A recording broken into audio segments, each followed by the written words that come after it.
Triệu Văn Ai, Tạ Văn Hữu luật K12, Hoàng Văn Tuân luật K14 và A Sành luật K14D và nay luôn là luật K14D.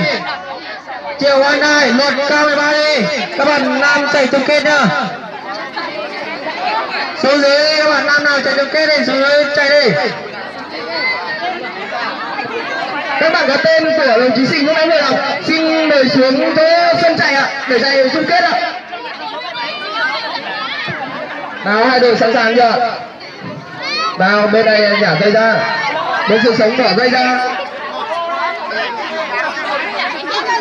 Bên Văn sẵn sàng chưa? Nào bên Văn sẵn sàng chưa? Sẵn sàng chưa? Bên sự sống sẵn sàng chưa? Nghe lệnh rồi nhá, chưa kéo. 3, 2, 1.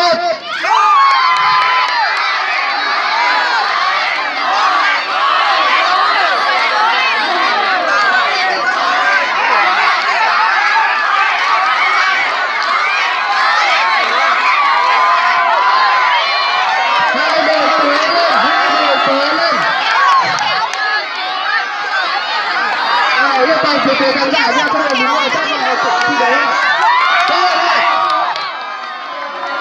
Ba đội đổi sân ạ.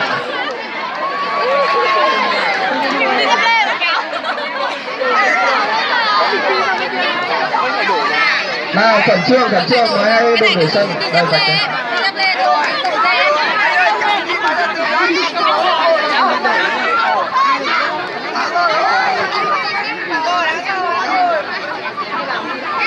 Nào bên Văn này kéo dây chưa? Cái tên gì đây? Sau đây tôi xin thông báo các bạn sau đây sẽ thi đấu chung kết chạy ngắn nhá. Lê Thu Thảo vật lý K11, Dương Thị Lan Anh tiếng Anh du lịch K14, Lê Minh Thu du lịch K13, Hoàng Phương Thảo khoa học quản lý K14. Mời các bạn xuống vị trí sân chạy. Nào bên Văn sẵn sàng chưa? Bên sân sống sẵn sàng chưa? Nào bên Văn nhả dây ra, thả dây ra, rồi. Bên sân sống xong chưa? Sẵn sàng chưa? Nghe lệnh tôi. Bên sân sống bỏ dây ra, thả dây ra chút. Đúng ạ. Bên này thả dây ra, bên sự sống thả dây ra. Thả dây ra được rồi. Nhiều lệnh nhá. 3, 2, 1.